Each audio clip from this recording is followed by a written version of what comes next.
Esto va a ser un vídeo un poco diferente, ya que os traigo a un profesor cabreado de la educación pública que nos va a hablar de forma anónima de la tremenda cantidad de chanchullos que suceden y de las auténticas prácticas vergonzosas que estás pagando. Así que, por favor, profesor enfadado, cuéntanos qué son esos chanchullos y qué son esas prácticas deleznables que estás sufriendo o que está sufriendo la población española. Hola Oscar, ¿qué tal? Bueno, tendríamos para estar aquí hablando horas. Para empezar, la educación no se centra en educar. Somos un mero pasatiempo y números para poder facturar más. Eso es la realidad de un centro educativo hoy en día. Y al final, menospreciando nuestro trabajo, lo que están consiguiendo es que las generaciones que están llegando sean totalmente sumisas y preocupadas en distracciones y no en ser un poquito críticos con cómo estamos hoy como sociedad. Pues honestamente, tal y como estuvimos hablando, lo primero que me contaste de que había una caja B, pues como comprenderás me llamó muchísimo la atención de que en un centro educativo, que no vamos a decir el nombre, hay una contabilidad B. O sea, por favor, ilumina. Como fruto de las prácticas realizadas en las clases, se genera mucho material. Ese material, en muchas ocasiones, para que no haya excedentes, pues se pone en un punto de venta totalmente clandestino, por supuesto, con la intención de que no se tire todo ese producto o de poder reciclarlo, si la intención es buena. Y hasta creo que eso sería positivo siempre y cuando íntegramente ese dinero repercutiese en ese grupo, ya sea en maquinaria, ya sea en recursos, ya sea en poder realizar actividades extraescolares a algún sitio que sea interesante para su formación, pero la realidad de eso es que va a un fondo común y eso luego, no sé cómo será en otros centros, pero en los centros en los que yo pude trabajar he visto cómo se incluía como donaciones encubiertas. Como donaciones encubiertas. Sí, digo como donaciones particulares, privadas, al centro y de esa forma se blanquea ese dinero. ¿Y qué se hace con ese dinero? Es totalmente opaco, no hay ninguna transparencia. Es decir,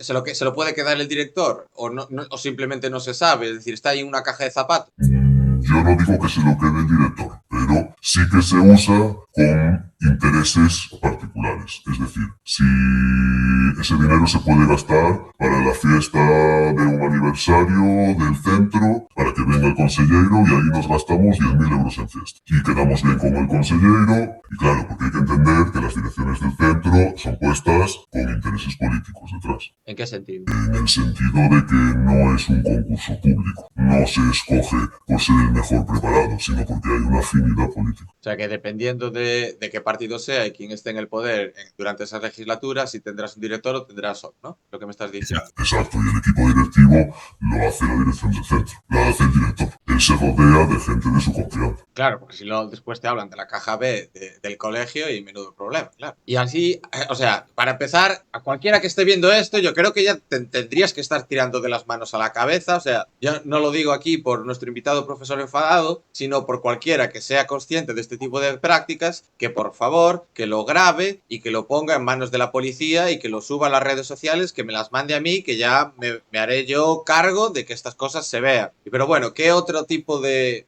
cosas no te gustan de la sanidad pública? Porque también que me comentabas de que iba gente poco menos que a calentar la silla, también me comentabas que no había ningún interés en enseñar. ¿Qué más? Esto viene un poco motivado por lo que te comentaba al principio.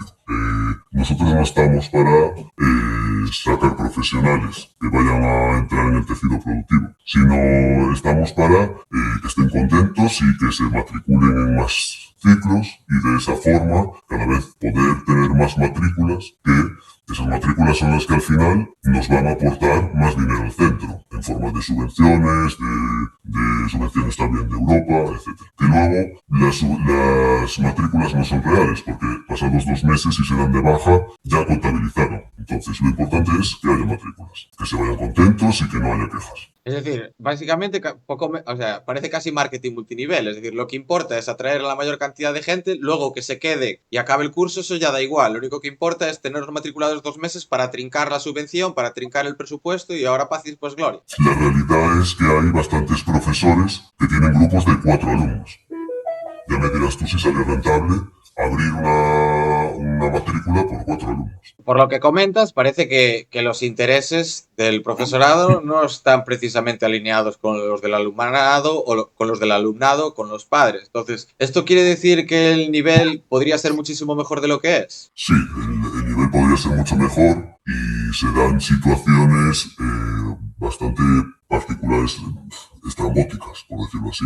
Incluso hasta el punto de que hay gente que está muy involucrada, pero también es cierto que se dan casos como el personal sustituto o interino que no ha aprobado las oposiciones, pero que tampoco tienen ningún tipo de exigencia. Es decir, ellos apuntan a las oposiciones, no se presentan o sea, se presentan al examen práctico, pero firman y no demuestran nada. Con un 0, sin demostrar que tú conoces esa materia, ya les están llamando para trabajar y se ponen al frente de una clase a impartir un desempeño de una profesión que totalmente desconocen. ¿Pero cómo es eso posible? ¿Tan poca oferta de profesores hay? Yo creo que ya no es una profesión atractiva y ha perdido todo el valor como que tenía para la sociedad. Incluso en algunas comunidades autónomas ahora están acogiendo a profesionales del sector productivo que no tienen ni siquiera la formación docente para poder impartir clases. ¿Con qué cara contratan a alguien de profesor que ha ido a firmar el examen? Es decir, ¿con qué cara contratan al último de la fila? Porque somos números. Y ya te digo, lo importante no es que salgan lo más preparados o educarlos o formarlos. Lo importante es que toda la rueda siga rodando y que esto no pare. Todo sea por la matrícula y la subvención europea, básicamente. Y porque luego el político de turno salga en la prensa regocijándose en que bien va la educación y a cuántas matrículas, somos los primeros, somos los mejores. El paro juvenil más alto de Europa. No, eso no va a salir.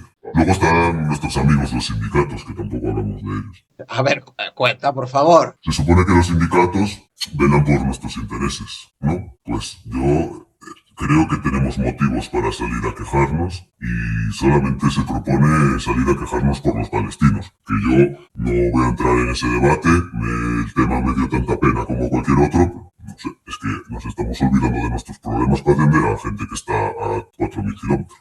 Y ya no es que se financien con su propio dinero, es que mis impuestos también van para ellos. Ya. No, porque estás obligado a pagar. Es decir, los sindicatos sobreviven a través de las subvenciones que salen de los presupuestos generales del Estado, que salen de tus impuestos. De hecho, hoy mismo estaba editando un reel en el que hablaba de eso, de quitarle todas las subvenciones a los sindicatos para que pagues menos impuestos y que luego los ciudadanos, voluntariamente, en libertad, le paguen a una persona para que lo represente ante su empresa en caso de que lo considere necesario. Y así, ya te digo, yo no quiero que los sindicatos desaparezcan, no estoy diciendo eso. Yo, al revés, yo los invito a que trabajen más y que defiendan más los derechos de las personas que los contratan. Para mí es el mismo caso exactamente que las ONGs. Bueno, yo tengo un vídeo de la Cruz Roja donde básicamente de cada euro que das llegan 10 céntimos porque todo se queda por el camino. Y bueno, no nos vamos ahora no queda aquí el tema, pero o sea, no es el tema, pero la inmigración es un negocio para las ONGs. Y con respecto, vamos a ver, también habíamos hablado de los alumnos que dices que están como muy desmotivados y que no hay ningún tipo de orientación laboral, que prácticamente brilla por su ausencia. Sí, bueno, no seré yo quien destape que el nivel de la educación cada vez está más bajo. Y la realidad es que los alumnos que llegan no tienen nivel, vamos, bueno, depende con qué lo comparemos, está claro, pero yo creo que en nuestra época, cuando nosotros éramos estudiantes, con ese nivel no terminabas la ESO. Y ahora mismo nos llegan alumnos que sus perspectivas de futuro ni están pensadas ni les preocupa, que tampoco les han orientado para que ellos mismos vean que les puede motivar y es una pérdida de tiempo y de recursos completo.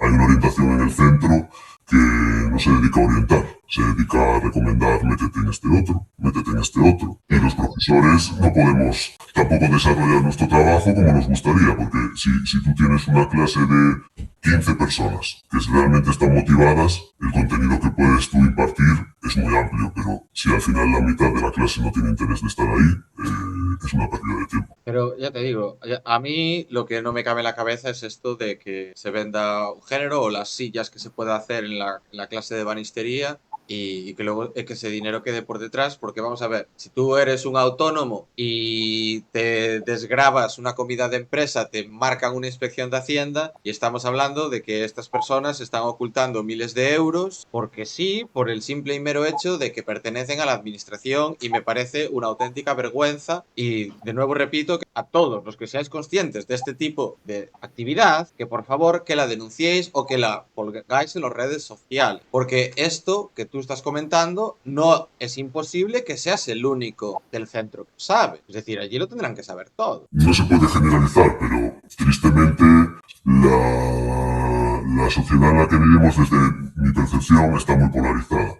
Entonces, si realmente te estás creyendo este discurso que nos están vendiendo, participas activamente en esto. Y si tú no te lo crees, estás coercionado. No sé si sería la palabra. Pero al final te ves empujado o silenciado, porque claro, si no piensas como yo, eres fascista, ultraderecha, lo que sea. Solo por no pensar como yo. Entonces, con estos visos lo único que vas a hacer es meterte en un problema. Pero vamos a ver, o sea, supongamos que eres una persona que eres súper fan de la educación pública o de los servicios públicos en general y estás viendo cómo tu cúpula de, bueno, que la cúpula de la empresa para la que trabajas, es decir, en la escuela o el centro, el instituto, lo que sea, está recaudando unos ingresos que luego no está declarando, es decir, está evadiendo impuestos la propia institución, es decir, eso es que es indefendible, es decir, le tiene que cortocircuitar la cabeza de alguna manera. Hemos llegado al punto en que se normaliza hasta situaciones tan estrambóticas como esta. ¿Y esto es algo de lo que se habla en el centro, no? ¿O es algo que se tiene,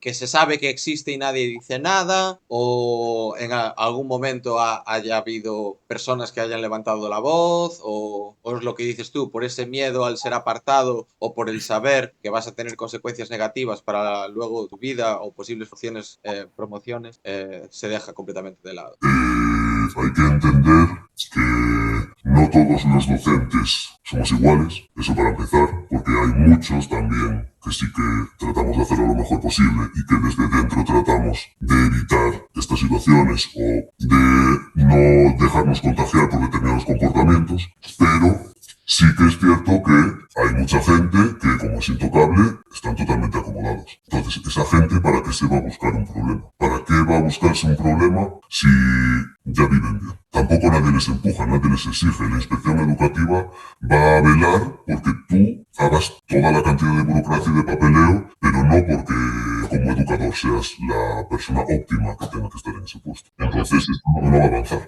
¿A qué te refieres con la burocracia? Porque yo desconozco el tema, yo no soy profesor en la educación española. Al final hoy tenemos que justificar absolutamente todo lo que hagamos, porque en caso de que venga una reclamación por parte de un alumno, el alumno siempre va a tener la razón. Un alumno que no ha pisado el centro durante todo el curso, si pone una queja porque en el examen preguntaste algo que no se contemplaba correctamente en la programación, nos vemos obligados a aprobar, aunque no tenga ni idea. Entonces tenemos que tener todo muy controlado, hay un montón de plataformas donde tenemos que hacer los seguimientos, elaborar las programaciones, tenemos que llevar el registro de calidad, como tutores también tenemos trabajo a mayores, son un montón de reuniones, no es nada productivo, nada constructivo. En vez de aligerar más trabajo, es más trabajo.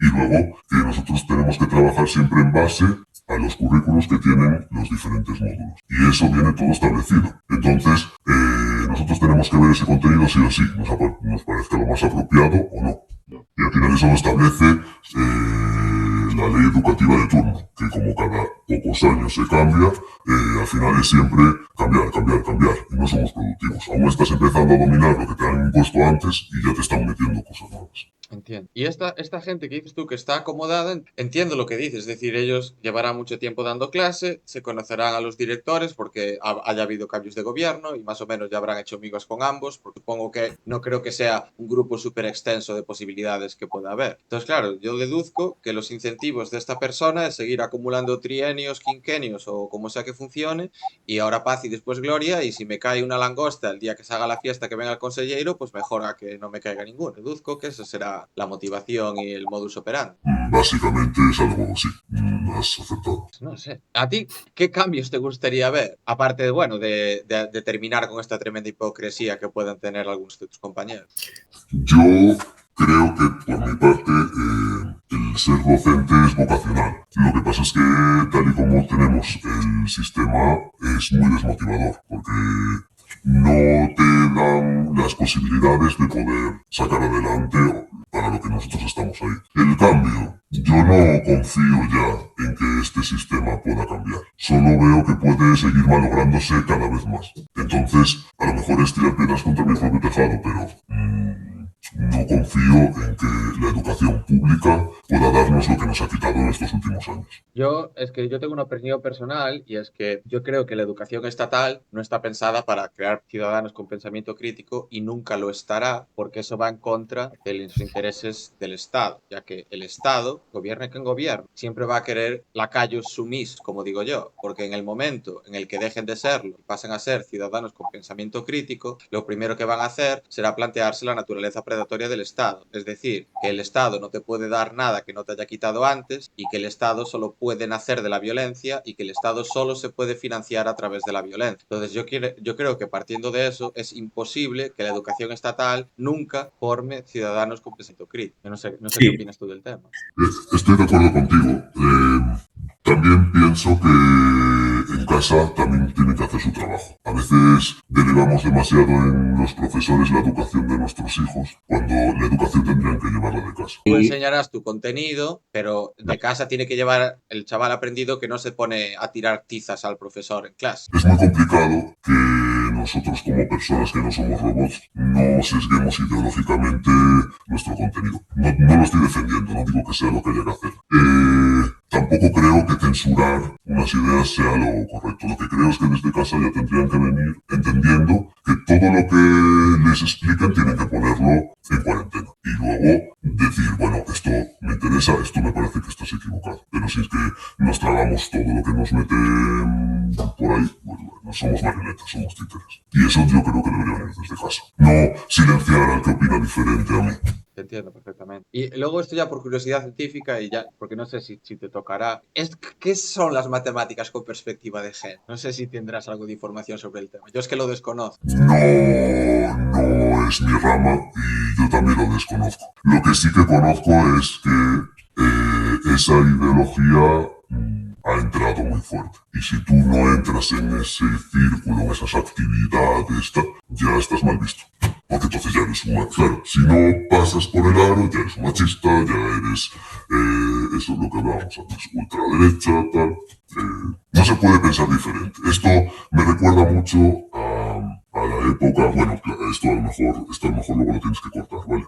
Esto me recuerda mucho a Barcelona. Yo viví en Barcelona cuando fue el referéndum el 1 de octubre. Y todos mis compañeros de trabajo pues, tenía muchos compañeros que eran catalanes y cada uno con su pensamiento, pero la mayoría, en ese caso, en esta empresa, tenía un corte separatista muy importante. Entonces, claro, ellos venían a preguntarte, era un tema de conversación muy común por entonces, y entonces tú como eras de fuera, pinchaba mucho a ver qué respondías tú. Y decía, mira, yo me mantengo neutral. Esta no es mi batalla ni por un lado ni por otro. Y a mí no me están preguntando en este referéndum. Entonces, yo como si no estuviera. O sea, aún les fastidiaba más eso. Era, o estás conmigo o estás contra mí. Y dejar de hablarte, dejar de saludarte en el el trabajo. Pues yo veo que ahora es más o menos lo mismo. No es de los míos, pues es de los malos. No hay diversidad de opiniones, no hay debate, no hay construcción, no hay compartir ideas, alimentarte. Todos tenemos el mejor pensamiento posible y el otro es el que está equivocado siempre. Pues a lo mejor yo estoy equivocado. Te escucho hablar a ti y me estás aportando una idea que no se me había ocurrido. Eso no se contempla, no se valora. O sea, con ese tipo de persona dando clase, lo que cabría de esperar es que tendrías a alumnos que terminen también con ese tipo de framework, ¿no? De rechazar todo lo que sea diferente de primeras y nunca molestarte nunca molestarte y sentarte y intentar dialogar con el otro, y porque a lo mejor tenéis más cosas en común de las que creías. Exacto. ¿Y tú cómo ves? Es decir, porque dentro de 15 o 20 años todos tus alumnos estarán trabajando. ¿Tú qué opinión tienes sobre No, cómo va a estar el futuro? yo no puedo ver el futuro, pero creo que no va a estar trabajando casi ninguno. ¿Por qué dices eso? Yo creo que a nivel sociedad, a nivel global, están sucediendo una serie de cambios muy grandes con la llegada la inteligencia artificial y demás, y eso va a cambiar el mercado laboral. Y aquí ya no en España, yo creo que en Europa somos los últimos y estamos más preocupados de regular que de adoptar. Y yo creo que vamos ya muy retrasados en ver la proyección a futuro. O sea, si al final vamos a mecanizar todo, si la inteligencia artificial va a desplazar el mercado laboral hacia otro tipo de trabajos, no estamos haciendo el planteamiento correcto. Están aprendiendo una serie de contenidos, pero que el día de mañana una máquina va a ser mucho más productiva que ellos. Entonces, tendríamos que empezar a pensar qué camino estamos cogiendo. Totalmente de acuerdo, o sea, porque si entendemos que la inteligencia artificial ha venido para quedarse y la automatización lo mismo, pues lo primero que tendría que venir a la cabeza es que el 99% del funcionariado debería de desaparecer y convertirse en automatización. Eso es lo primero. Y ya no solamente el funcionariado, es que no sé es que si la inteligencia artificial, yo creo que tenemos miedo a adoptar los cambios. Entonces, la inteligencia artificial va a desplazar muchos trabajos que ahora mismo lo va a poder realizar 20 veces más rápido. Eso es cierto. Pero va a generar otra serie de trabajos. Ahí es donde deberíamos de centrarnos y ahí es donde deberíamos de orientar a las nuevas generaciones para que estén preparadas y sean competitivas el día de mañana. No van a tener que agarrarse, que creo que a veces me parece la sensación que es lo que interesa. Aquí en Bélgica, cuando llegó el tractor, la gente, manifestaciones contra los tractores, porque iban a perder su trabajo siendo, agricultores. Y luego, claro, se dieron cuenta de que sí, dejaron de ser agricultores, pero se convirtieron en mecánicos, se convirtieron en vendedores, se convirtieron en otras cosas. Es decir, solamente porque el repartidor sea sustituido por un robot o por un dron, no quiere decir que esos drones no haya que repararlos jamás, o no quiere decir que no haya centros logísticos en los que tener que hacer cualquier otro tipo de historia. Y como esto, pues 1000 ejemplos que, pues todavía no hemos concebido, ¿no? Pero yo creo que vamos hacia una era de abundancia. Es decir, si hoy, en 2025, la ropa y la comida es más barata en términos reales de lo que nunca lo ha sido en la historia, pues si seguimos esta tendencia, significaría que habrá otros productos y servicios que seguirán la misma tendencia. Y yo tampoco veo demasiado futuro en España, honestamente. Creo que esta serie de debates son los que tendrían que estar sobre la mesa y no los debates que tenemos actualmente. No voy a entrar en ninguno puntual, pero al final estamos distraídos con humo y no nos estamos centrando en el debate interesante. Es que eso es parte del juego de la política, ¿no? Te dan tonterías por ahí para que te distraigas mientras hay juicios pendientes y cosas por el estilo, porque son cosas que realmente afectan. Pero sí, no, te entiendo. Yo la verdad siento muchísimo que tengas que pasar por este tipo de circunstancias, porque entiendo que tiene que ser tremendamente frustrante y aparte caminar en un campo de minas 24/7, donde no tienes a nadie de tu lado, tienes un grupo de chavales a los que quieres ayudar que estarán tremendamente desmotivados. Yo la verdad es que creo que eres un poco un héroe, principalmente porque vienes aquí a hablar y que te estás entre comillas jugando el pescuezo, aunque yo haga todo lo posible por modificarte la voz y taparte la cara, pero aún así creo que has sido muy valiente y no sé si habría algo más que te gustaría comentar o si quieres dejarlo aquí. Nada, darte las gracias por la labor que haces. Creo que